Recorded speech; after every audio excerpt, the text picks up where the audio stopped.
because they do a great job of creating jobs. 70–80% of all new jobs created by small business in the world. You know? In fact, the largest companies are becoming very, very efficient. They're actually losing jobs. You know, they can do more with fewer jobs. You know? Global economy. Entrepreneurs are lucky today. You can create a product in Mauritius, decent, good product, price it properly. You can sell this product tomorrow in Brazil or Germany or US. You can go, it's a global economy. It's easy to do. We see it every day. Small companies. You know? If your say this young lady here, say her grandparents started a small business in Mauritius 50, 60 years ago. They couldn't do that. Their business was confined to their neighborhood or maybe their city. That's it. Today, you create a decent product, you can go worldwide tomorrow. It's not difficult to do. Right? So it's truly it's a big advantage for young entrepreneurs to think globally. Another advantage of why entrepreneurship is so successful: niche markets. If you're a giant pharmaceutical company, for example, and of course the healthcare market is huge market out there. But if you're Glaxo, you can't research a product unless it has a market value of at least $100 million. I mean, it's too expensive to do the research, you see. If I'm a small medical entrepreneur, of which we have thousands today in the world, around the world, 100 million market's a big business to me.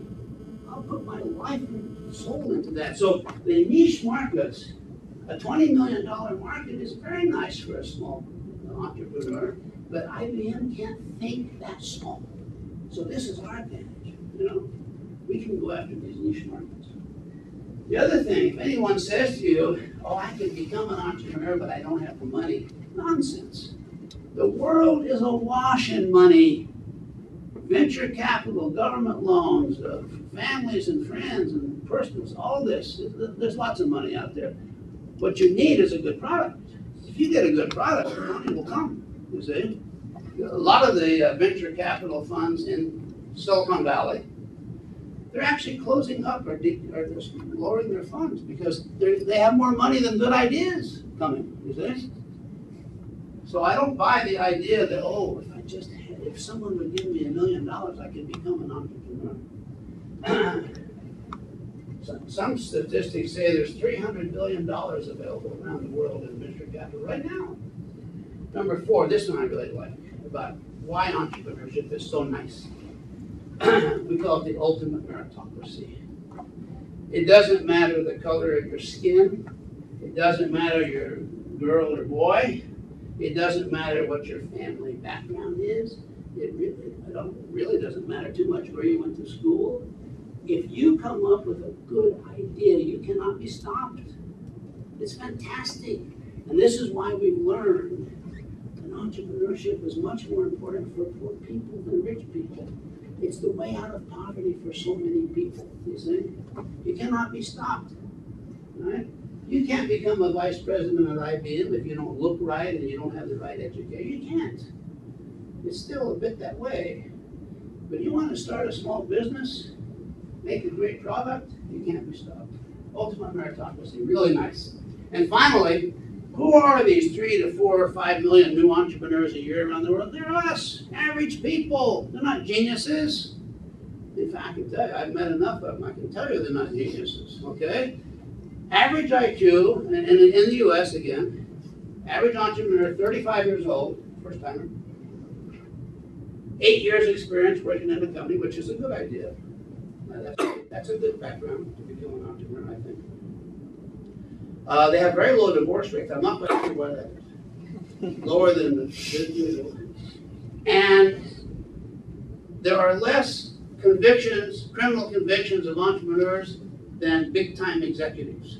So they're not criminals as much as we used to think they were. We used to think they were kind of shady characters. They're us. They're basically us. Okay, so that's the good news. Okay, now, in looking at the three applications for entrepreneurship, I'll go pretty quickly over country yourself and then come down to your company. On your creating an entrepreneurial economy, The Economist magazine, a long time ago, 1996, had a classic article, The Mystery of Economic Growth, and in this article they said the number one question in economics unanswered is why are some countries rich and others poor? If we could answer that question, we could solve the world's problems tomorrow. Very important economic question. Why are some countries so rich and other countries so poor, blah, blah, blah, okay? Now, I applied the life cycle. If you apply the corporate life cycle to countries, you learn something quite interesting. Countries, economies, seem to have a bit of a life cycle themselves, you know? For example, there's never been in the history of the world any country that stayed rich forever. Never happened. Never. The Chinese, the Greeks, the Romans, the British, blah, blah, blah, and so on. So seems to be a rise and a growth and a decline and a fall to economies, right? And you end up with several important questions. How did the poor get rich? How did South Korea, Taiwan, how did they do this? Taiwan's the best example, right? In 1950, Taiwan was poorer than Albania. Huh? By the year 2000, it had the highest per capita foreign reserves of any country in the world. How did that happen in 50 years? Question one. Number two, why do the rich become poor? What happens? In the year 1900, Great Britain was the wealthiest country in the world. By 1970, only 7 decades later, it was at the IMF begging for loans. What happened in Great Britain? 70 years, huh? How did they become the richest? Through begging for loans to prop up the pound, huh? Number three, this is sad. There seem to be a few places in the world that have always been poor and it looks like they always will be poor, right? You can probably name a few. My favorite example, I'm sorry to say, is Bangladesh, right? Last week they had the annual flood. Wrecks their economy every year on cue. Everything gets flooded, all the crops get washed out. Bangladesh was dealt a bad hand by God. We're in the wrong place, I guess. Anyway, there's a few countries like that. Seem to be not much older. The question I'm interested in is why the poor get rich. So, very quickly, if you look at the 4 entrepreneurial type characteristics and apply them to a society, to an entire country, you come up with some interesting questions, huh? Do we have a national sense of mission in our country? Is everyone on the same page? Are we all excited about improving things here and so on? National sense of mission about the future? Are we customer product competitive? Do we make products better than everyone else and cheaper? How good are we? Do we have, sometimes I go to some countries that are very poor, and they say, "Oh, Mr. Farrell, why are we so poor?" You know, like I'm some expert, like I'm going to know the answer. Why are we so poor? But you look around the country, they don't make one thing the world wants. Nothing. That's why they're poor. They don't make anything we'll buy. You see? Okay. Number 3. This is a high-speed innovation, but do we have a national urgency to improve things here? Are we an innovative society? Are we creative? You know, are we all sitting there doing nothing? And are we a nation of self-inspired people? So these 4 practices are interesting to look at for the entire country. If you look at the life cycle, you can pinpoint where countries are. You know, it looks, you know, this. You could argue this, but it looks something like this. You can find this. Here's U.S. and Japan, just nibbling away at decline. Okay, we're just at the peak there. Very critical time for U.S. and Japan.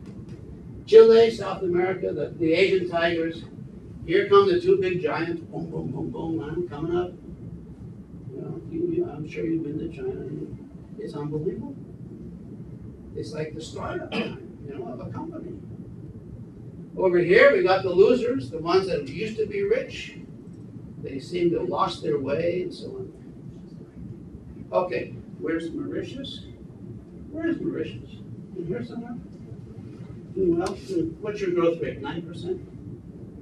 8? GDP? 3.4? Okay, you need to get in here. Okay, get moving. Okay, here's the KT Lee, the famous Taiwan finance minister, okay? I had the privilege of 3 hours interviewing him on tape. Wonderful man. He passed away 6 years ago. If you listen to me enough, you'll realize that most of my great examples are dead already. You know, people are dying off. It's partly me getting older, but it's also I like dead examples because you can't change their record. You don't want to go out today and say Facebook is one of the great companies of all time because next month it may be bankrupt. Who knows? Okay? I asked KT Lee, how did you do this? His funny answer was, the greatest advantage I had as economic affairs minister was I never took a course in economics. He said it's common sense that creates prosperity. It's not economic theories and so on. But here's his more practical answer. These are the 5 things that he believed in. Number 1, you got to align the job-baby ratio. As I explained before, you got to create a job for every 2 babies you're going to have. And you got to keep up job creation, number 1 rule. Never print money you don't have. No inflation. Weak governments do this. Weak governments do this all around the world. Okay. Number 3, Taiwan. The government's job in Taiwan, we recognized, was to make our people rich. We lost, he said, we lost the mainland to the communists for 2 reasons. Runaway inflation and rural poverty. We came to Taiwan and we said we will never let that happen again. No inflation. They sold gold to avoid printing money, okay? No inflation, and make people prosperous. Do everything we can do to make the people prosperous, okay? This was nice. This is very political. Timing is more important than your ideology. In other words, in an economy, there's a time to be very socialistic, protective, high tariffs, and so on. And, you know, perhaps there's a time for that. Later on, there's a time to be open borders, free trade, the whole thing. You know, you can't be the same no matter what the where you are in your life cycle. And finally, which is important to us, to me, is create an honor of the entrepreneurs. And we understood in Taiwan, the number 1 skill of entrepreneurs is creating jobs. That's their number 1 benefit to the economy is they create jobs. So if we help create 1 entrepreneur, she will create 5 jobs, maybe 10. That's what we need. So he said that in Taiwan, we did everything in our power to support Taiwan's entrepreneurs. Every way we could. So we take that. His general policies come down to something like this. This is me paraphrasing. Create and honor entrepreneurs. Make big investments in small business. This is a little bit opposite of big investments in big business. You know? In other words, if you want to get Toyota to come to Mauritius and build a car plant here, you may have to give away millions and millions and millions in tax benefits and who knows. So you're making a big investment in hopefully for a big business. But he said big investments in small business. Number 3, education is so important. Educate students in the world's future products. You want biotech people, you want IT people, you want space people, you want people, young people coming out of universities or trade schools who know how to make the products of the future. All right?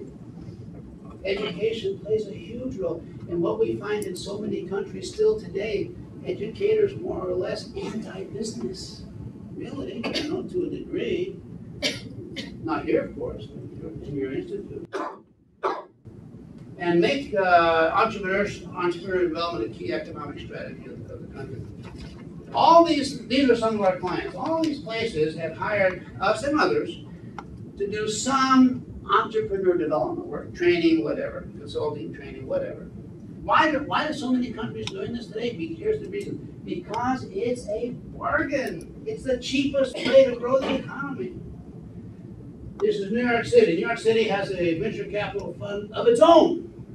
City fund managed by venture capital pros, professionals. Right? Charles Millard was the president of Economic Development Corporation in New York. He said to me, Larry, in New York City, a micro bit, we calculate the average startup cost around $14,000. Now, this is a micro business, maybe at home, say, small business. Other social costs of the government of New York, to keep one family on welfare 1 year, about $25,000. To send one very bright student to MIT or Harvard or somewhere, $35,000 at least. To keep one criminal in prison 1 year, $45,000. These are expensive social costs. So helping entrepreneurs start a business is for the cost of one prisoner. We can start 3 companies for instance, and go to work for IBM. You lose your job for no reason. 70%, the statistics say 70% of young people dreaming of owning their own business. So it's a popular idea with young people. But as I said, back in the 1950s in the US, it was not popular. The idea of an entrepreneur was some little poor family who had a cleaners or a little restaurant or something. It wasn't sexy. Now they all want to be Steve Jobs or something, you know, or Richard Branson in the future. 3 to 4 million a year, it can't be that complicated. If 4 million people a year can do this, it can't be that hard, can it? So it's not that difficult. Average people, nobody can stop it. Okay. What about the risk? Huh? Bill Gates says, what risk? I started Microsoft for $700. What's the risk? You know, he's now the wealthiest man in the world. You know, I'm not saying that's the reason to do it, but the risk is quite small, really, to a lifetime of doing a job you hate, isn't it? You know, not much risk. In fact, let's see, the highest risk is for people in their 30s, 40s, and 50s, where they have a family, they have a mortgage, and so on. But the fastest growing segment of new entrepreneurs in the US, I read, is retired people. They retire at 60 years of age, they're still healthy, they want to do something, and they're starting small businesses. There's myths, these are some of the myths. Born, not made, they're all geeks and weirdos, they only do it to get rich, they're mostly crooks and thieves, big risk takers, and MBA the way to go. These are all myths about becoming an entrepreneur. Here's the 3 most important, if your kids come to you and say, what are the 3 most important things I have to do to select a product, is this: what do I like to do? What am I good at doing? What market needs can I meet with that? These 3 questions are so fundamental to creating a successful small business. Number 1, you gotta love what you do, you know? Number 2, you gotta be good at it. Now, number 2, you can change. You can go to school and you can become good at something. Number 1, either you have it or you don't have it, you know? And I tell people, do something you like, for goodness sakes. Because you're going to be a better entrepreneur if you're doing something you're interested in. This old advice we used to give as career guidance counselors at schools, well, let's look at statistics. Oh, chemical engineering seems to be on the increase. Why don't you become a chemical engineer? And the kids say, well, okay, but I hate math. I hate chemistry. Should I really do that? Yes, because the job growth is there, you know. That's the old way of thinking, I guess. Over here, same 4 principles. To the entrepreneur, I want to leave footprints in the sand. I want to leave a legacy to my family, to my kids. I know something. It's a nice thing. My customer, my product, my self-respect.